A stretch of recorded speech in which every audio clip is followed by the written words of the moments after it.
반가. 안녕하세요. 박용덕입니다. 2022년 제33회 공인중개사 시험 대비 모의고사 해설 강의, 이번 시간은 해커스 제5회 모의고사 해설을 하도록 하겠습니다.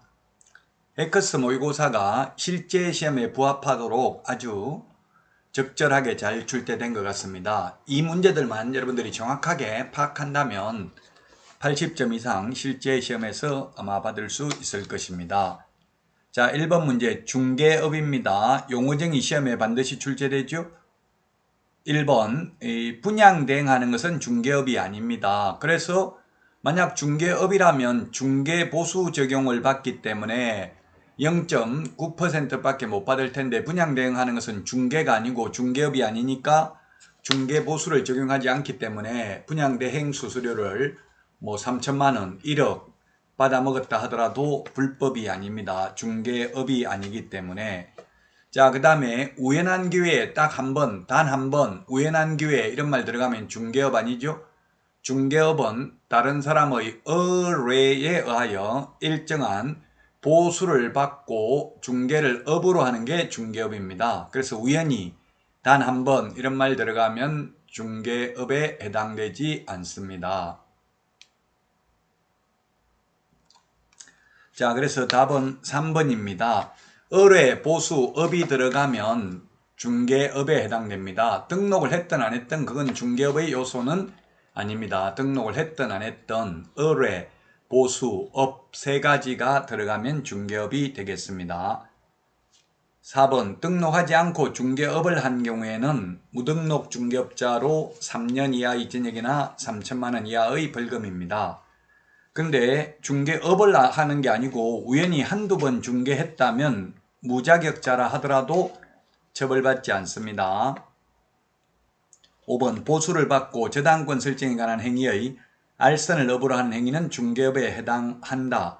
의뢰, 보수, 업인데요. 저당권도 중개 대상 권리가 되겠습니다. 저당권 설정에 관한 행위를 알선을 업으로 하는 건 이건 중개업입니다. 중개를 업으로 한 거에 해당되죠. 저당권 등 담보물권도 그 밖의 권리, 중개대상 권리에 해당되며 거기에 비록 금전 소비대차 알선에 부수하여 이루어졌다 하여 달리 볼 것도 아니다. 역시 중개업에 해당된다.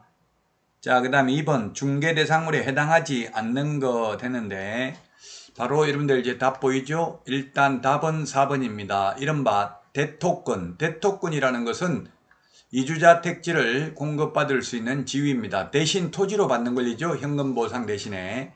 이건 중개상물에 해당하지 않는다는 게 판례입니다. 이른바 대토권은 아직 위치와 면적이 특정되지 아니한 상태입니다. 그러나 무허가 미등기 건물도 중개상물이고요. 동호수가 특정된 미래의 건축물, 분양권 중개대상물입니다. 다만 추첨기일 날 추첨을 하여 당첨되면 입주할 수 있는 권리에 불과한 입주권은 중개상물 아닙니다.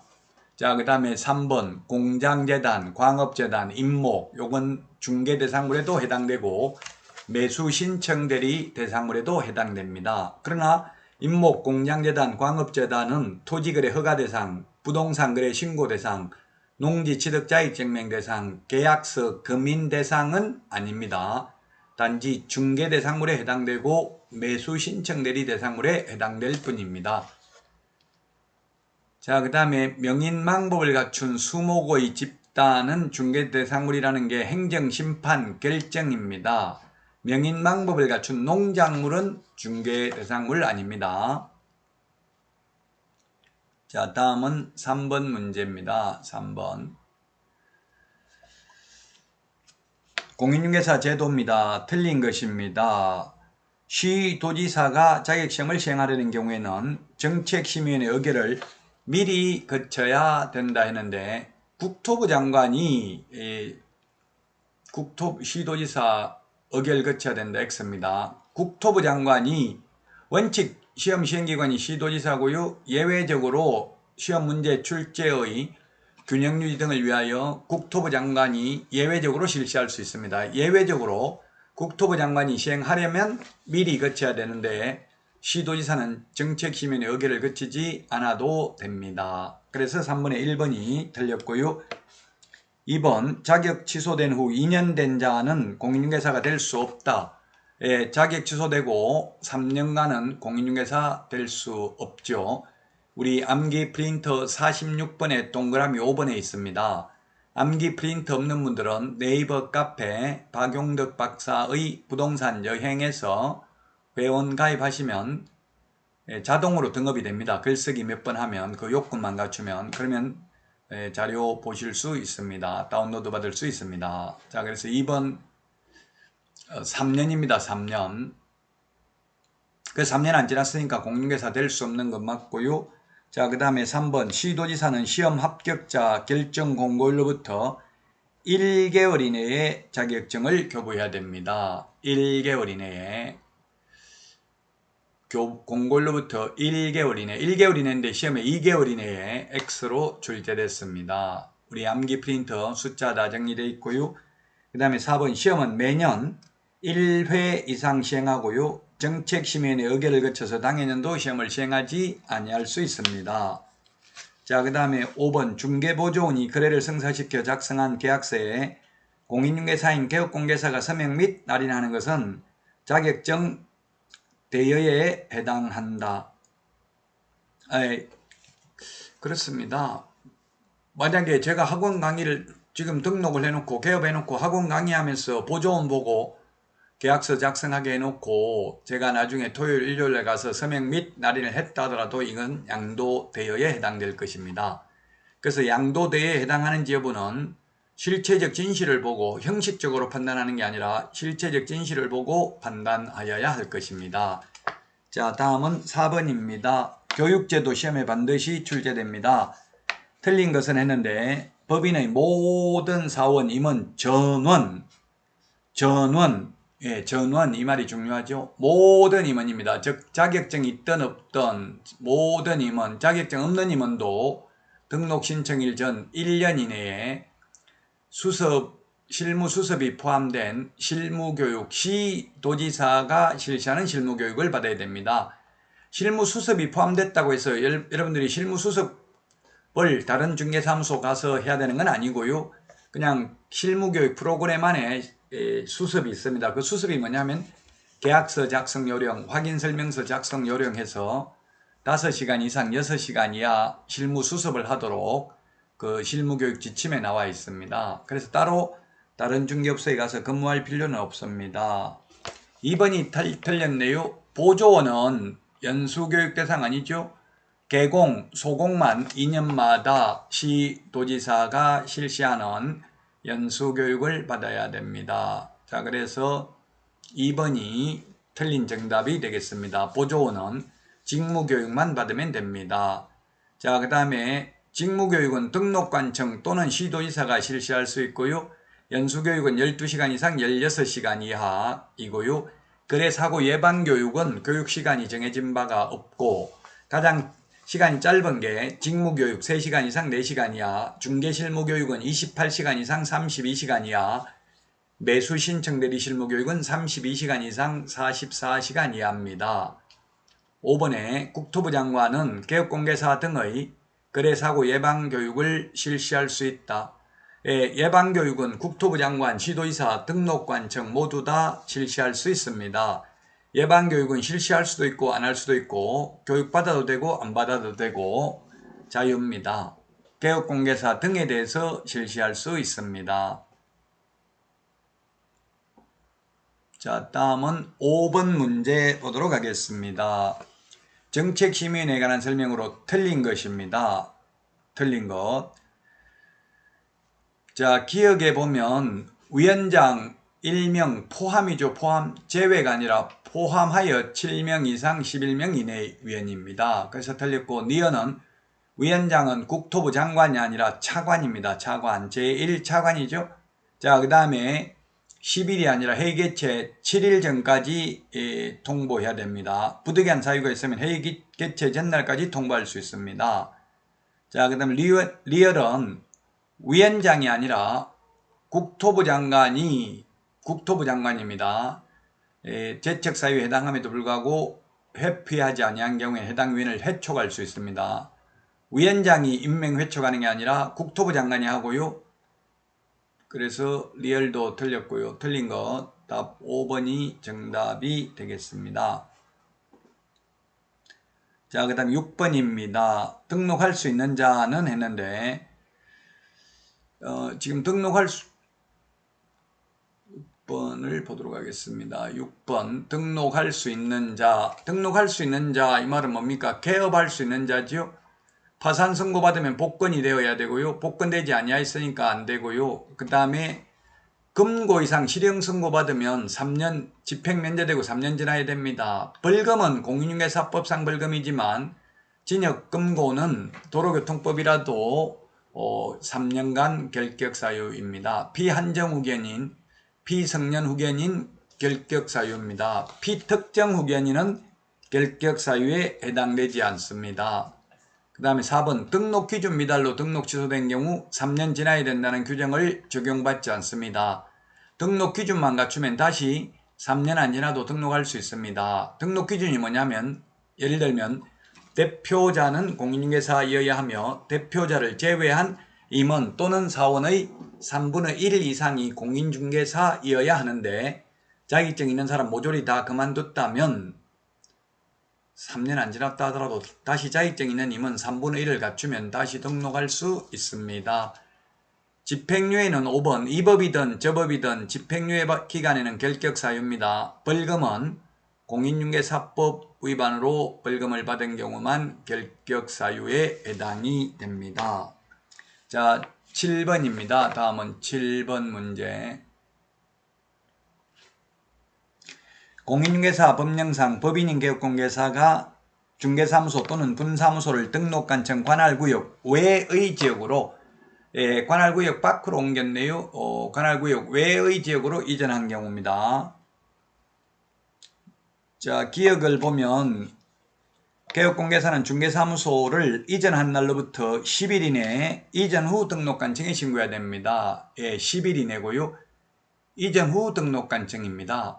우리 이사가는 거하고 똑같다 했죠? 이사가면 이전 후, 이사간 후 동사무소에 전입신고하면 됩니다. 전출신고 안 해도 됩니다.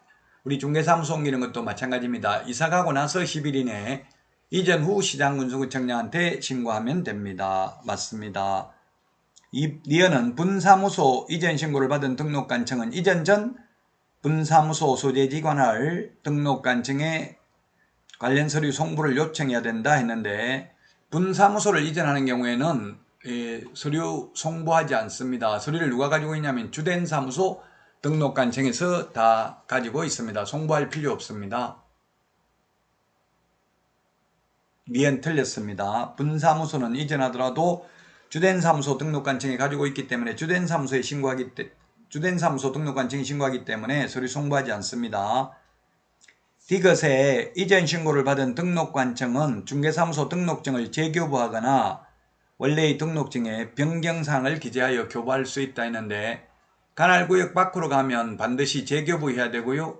관할구역 안에서는 원칙 재교부 예외 등록증의 기재사항을 변경하여 교부할 수 있습니다. 자, 그래서 1번이 정답이 되겠습니다. 자, 다음은 8번 문제 보도록 하겠습니다. 간판 지체 없이 철거해야 되는 것으로 명시되어 있는 거 세 가지죠. 간판 철거하는 거. 기억에 보니까 소속 공인중개사가 공인중개사 자격 취소 처분을 받은 경우 간판 지체 없이 철거해야 되는 것으로 명시되어 있는 것입니다. 기억 없습니다. 이런 거 명시되어 있지 않습니다. 이건 명시되어 있지 않고요. 그 다음에 6개월 초과 휴업하는 경우에도 간판 철거라는 말 없고요. 업무정지 처분도 간판 철거라는 말 없습니다. 리얼 하나 있네요. 폐업신고, 사무소 이전, 등록 취소 3개만 간판 철거하라고 되어 있습니다. 등록 취소, 사무소 이전, 폐업신고 3개만 간판을 철거하면 됩니다. 자, 그래서 답 1번이 되겠습니다. 폐업, 사무소 이전, 등록 취소 3개만 간판 철거하고요. 휴업이나 업무 정지는 최대 6개월이니까 6개월 동안 업무 안 한다고 간판 뗐다 붙였다 하면 돈 몇백만 원씩 들어가죠. 자, 그래서 1번이 정답이 되겠습니다. 간판 철거해야 되는데 철거 안 하면 등록관청이 철거 명령했는데 따르지 않는 경우는 행정 대집행법에 따라서 대집행할 수 있습니다. 자, 그 다음에 9번 경업할 수 있는 업무 아닌 것입니다. 경업할 수 있는 거 아닌 것. 이거 시험에 거의 해마다 출제되고 있죠. 개업 공개사를 대상으로입니다. 공인중개사 대상 아닙니다. 개업 공개사 대상으로 경영기법, 경영정보 제공, 컨설팅 할 수 있는 거죠. 이삿짐 센터 소개, 알선은 할 수 있는데 직접 이삿짐 센터 운영하는 것, 용역업은 안 됩니다. 경매 대상 부동산에 대한 입찰 대리, 매수 신청 대리 가능합니다. 동사는 안 됩니다. 이 경매 부동산에 대한 매수 신청 대리, 입찰 대리 하려면 지방법원장에게 매수 신청 대리인 등록을 하고 그 지도 감독을 받아야 됩니다. 자, 그 다음에 주택, 상업용 건축물 분양 대행할 수 있습니다. 5번이 틀렸네요. 부동산 개발 대행은 안 됩니다. 개발 대행은 안 된다. 개발업도 안 된다. 이용 개발 및 거래에 관한 상담만 할 수 있습니다. 자, 그래서 5번이 정답이 되겠습니다. 우리 암기 프린트는 24번에 있습니다. 법인만 겸업을 제한하는 이유는 외국 대형 법인이 우리나라 진출해서 우리나라 개인중개업소와 무한 자유경쟁을 하면 우리나라 개인중개업소가 살아남을 수 없기 때문에 이렇게 법인만 겸업을 제한하고 있습니다. 10번 틀린 것입니다. 1번 국토부 장관은 모니터링 업무를 민법에 따라 설립된 비영리법인으로서 인터넷 표시 광고 모니터링 업무를 수행하는 법인에 위탁할 수 있습니다. 2번 국토부 장관은 정당한 사유 없이 모니터링 관련 자료의 제출 요구에 대해서 자료를 제출하지 아니한 정보통신 서비스 제공자에게 500만원 이하의 과태료를 부과합니다. 정보통신 서비스 제공자 협회 거래정보사업자는 500만원 이하의 과태료입니다. 100만원 이하의 과태료 아니고요.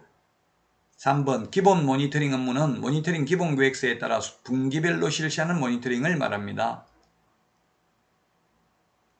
4번 모니터링 기관은 기본 모니터링 업무에 관한 결과 보고서를 해당 모니터링 업무를 완료한 날로부터 15일 이내에 국토부 장관에게 제출해야 된다 했는데 15일이 아니고 30일입니다. 수시 모니터링이 15일입니다. 수시 모니터링은 수시로 필요할 때 실시하는 게 수시 모니터링이 되겠죠. 그래서 15일이 아니고 30일이 되겠습니다. 기본 모니터링은 30일, 수시 모니터링이 15일입니다. 5번 국토부 장관은 제출받은 모니터링 업무 결과 보고서를 시도지사 및 등록관청에 통보하고 필요한 조사 및 조치 요구를 할 수 있습니다.